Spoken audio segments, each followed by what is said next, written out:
Goeienaand, ons het vanaand hierso vir die bestuur van Rangers te Hoop van Robertson. Baie geluk met die top 10 bestuur. U kan u voorstel vanaand. Ek is meneer Fortuin, voorste van Rangers te Hoop. Ja, ons het sarige tye gehad daar die Young Eagles hier van Ceres.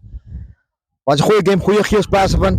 Maar Rangers het hom deur getrek 24-15. So ja, ons speel sarige die Miracles daar op Wellington.